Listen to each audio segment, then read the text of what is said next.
बिस्मिल्लाहिर्रहमानिर्रहीम। अस्सलामुअलैकुम दोस्तों, नई वीडियो में खुश आमदेद।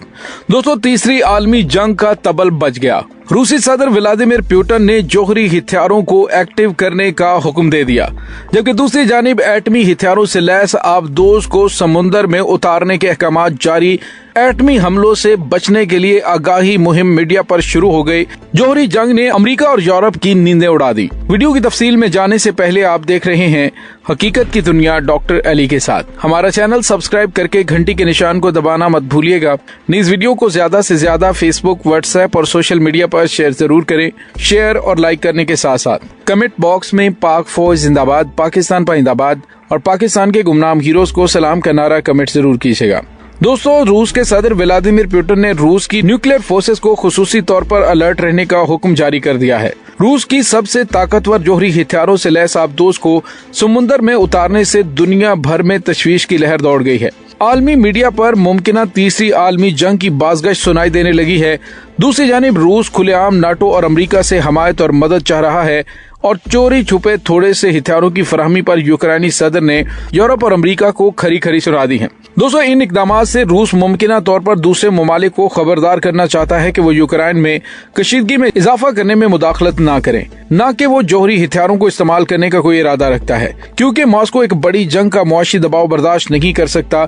इस वक्त दुनिया में 12,400 जौहरी हथियारों में से 9,440 न्यूक्लियर हथियार फौजी मकासद के लिए इस्तेमाल हो सकते हैं। रूस के पास 4,477 जौहरी हथियार हैं, जबकि अमेरिका और उसके नाटो इत्तहादियों के पास मजमूई तौर पर डिक्लेयर शुदा 4,178 जौहरी हथियार हैं, जो कि फौरी तौर पर मिसाइलों या फिर जौहरी आबदोजों से फायर किए जाने वाले 2,000 जौहरी हथियार तैयार हैं। दोस्तों, जौहरी हथियारों की ये तादाद इतनी है कि इसके इस्तेमाल से 7 अरब आबादी में से 5 अरब से ज्यादा लोग हलाक हो सकते हैं।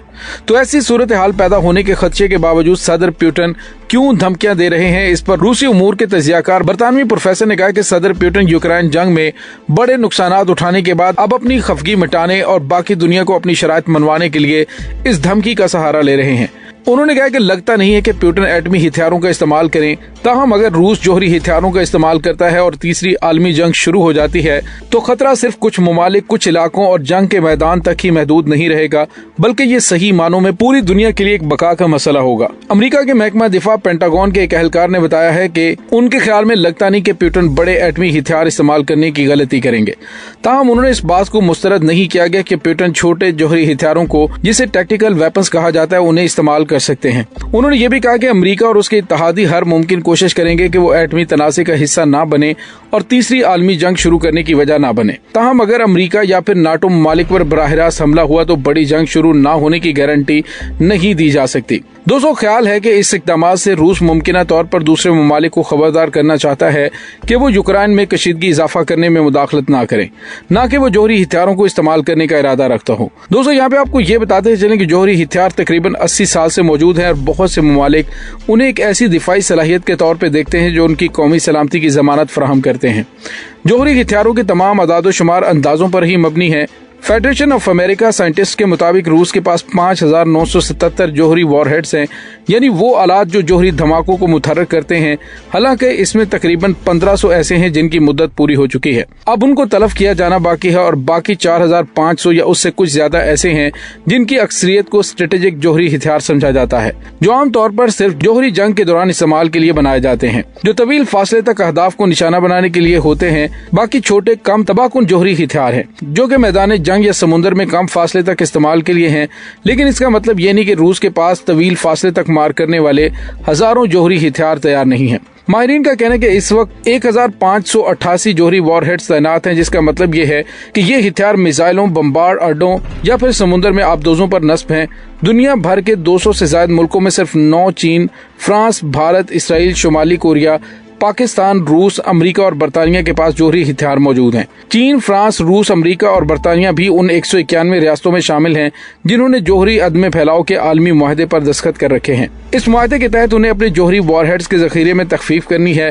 कहने की हद तक वो इन्हें मुकम्मल तौर पर तल्फ करने के पाबंद हैं, लेकिन पाकिस्तान और भारत और इसराइल उन ममालिक में से हैं जिन्होंने NPT पर अभी तक दस्तखत नहीं किए।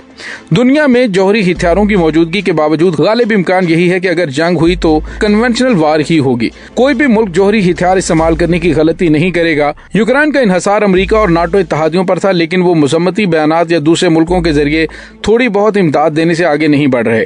यूरोप को खतरा है कि अगर खुलकर जंग का हिस्सा बनता है तो जंग पूरे यूरोप में फैल जाएगी और फौजी ताकत का मवाजना किया जाए तो नाटो इत्तेहाद में सबसे बड़ा फौजी ताकत रखने वाला मुल्क अमेरिका है और अमेरिका भी जंग नहीं चाहता, क्योंकि अमेरिका के जंग में शामिल होने से रूस को एक बार फिर साउथ अमेरिका में अपना असर और सूख इस्तेमाल करने का मौका मिल जाएगा।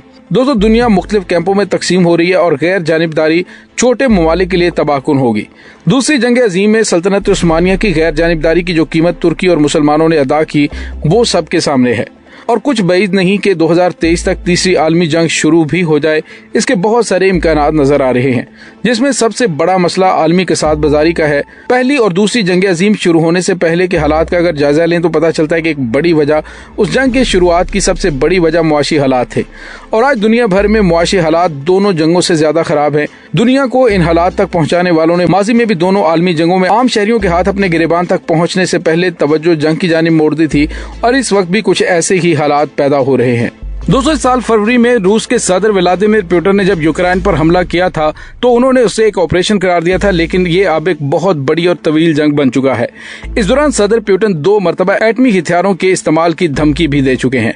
सवाल ये पैदा होता है कि क्या वाकई सदर पुतिन अपनी इस धमकी पर अमल दरामद भी करेंगे? तो दोस्तों, जिस तरह के हालात पैदा हो रहे हैं इसमें कुछ बैद नहीं कि अमरीकी इजारादारी को खत्म करने के लिए रूस की जानिब से एटमी हथियारों का इस्तेमाल शुरू कर दिया जाए। दोस्तों, याद रहे कि रूसी सदर व्लादिमीर पुतिन ने जुम्मे को क्रेमलिन सेंट जॉर्ज हॉल में उन 4 खित्तों को रूसी हमायत याफ्ता रहनुमाओं के साथ इल्हाक के मुआहदे पर दस्तखत किए हैं। रूस की सियासी अशराफिया की मौजूदगी में सदर पुतिन ने ऐलान किया था कि ये खित्ते हमेशा के लिए रूस का हिस्सा रहेंगे। दूसरी जानिब यूक्रेन ने रद्दअमल में नाटो में शामिल होने की एक नई कोशिश का आगाज कर दिया है।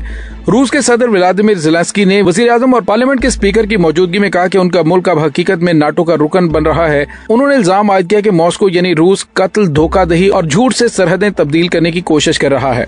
दूसरी जानिब नाटो के सेक्रेटरी जनरल जेंस स्टोलनबर्ग ने कहा है कि यूक्रेन को नाटो में शामिल करने का फैसला इस इत्तेहाद में शामिल 30 ममालिक के हाथ में है। ताहम उन्होंने रूस की जानिब से यूक्रेन के इलाके के साथ इल्हाक की मजम्मत की और कहा कि ये जंग के आगाज के बाद से अब तक का होने वाला सबसे परेशान कुल लम्हा है।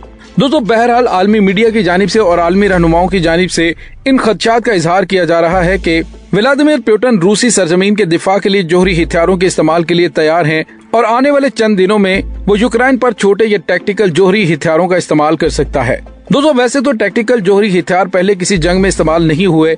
अमेरिका और रूस जैसी जौहरी ताकतों का ख्याल है कि वो मैदान जंग में अहदाफ को तबाह करने में इस तरह मौसर है जैसा कि जदीद रवायती गोलाबारी। मजीद बरा कोई भी मुल्क जौहरी हथियारों को मुकम्मल जंग शुरू करने के खौफ से इन टैक्टिकल हथियारों के इस्तेमाल से गुरेजा है। ताहम रूस बड़े स्ट्रेटेजिक मिसाइलों की जगह छोटे टैक्टिकल हथियारों के इस्तेमाल का ज्यादा ख्वाह हो सकता है। एक अमेरिकी थिंक टैंक के मुताबिक बैनुल-अक़वामी सिक्योरिटी प्रोग्राम की सरबराह पैट्रिशिया ल्यूइस कहती हैं कि वो शायद इसे जौहरी हथियारों की हद पार करने के तौर पर नहीं देखते, बल्कि वो अपनी रवायती ताकत के हिस्से के तौर पर इन्हें देखते हैं। दोस्तों, दूसरी जानिब आपको ये बताते चलें, कुछ लोगों का ख्याल है कि अगर रूस को मजीद नाकामियों का सामना करना पड़ता है तो वो जमूद को तोड़ने के लिए और शिकस्त से बचने के लिए रूस में गेम चेंजर के तौर पर छोटे टैक्टिकल हथियारों का इस्तेमाल लाजमी करेंगे और ये टैक्टिकल हथियारों की जंग एक बड़े जौहरी तसादुम में बदल सकती है। दोस्तों, इस तमाम सूरत हाल के बारे में आपका क्या कहना है? कमेंट सेक्शन में अपने ख्यालात का इजहार जरूर कीजिएगा। इसके साथ ही डॉक्टर अली को इजाजत दीजिए। इंशाल्लाह बहुत जल्द मिलते हैं एक नई वीडियो में। तब तक के लिए अपना बहुत सारा ख्याल रखिएगा। पाक फौज जिंदाबाद, पाकिस्तान पाइंदाबाद, पाकिस्तान के गुमनाम हीरोज को सलाम। अल्लाह वारिस।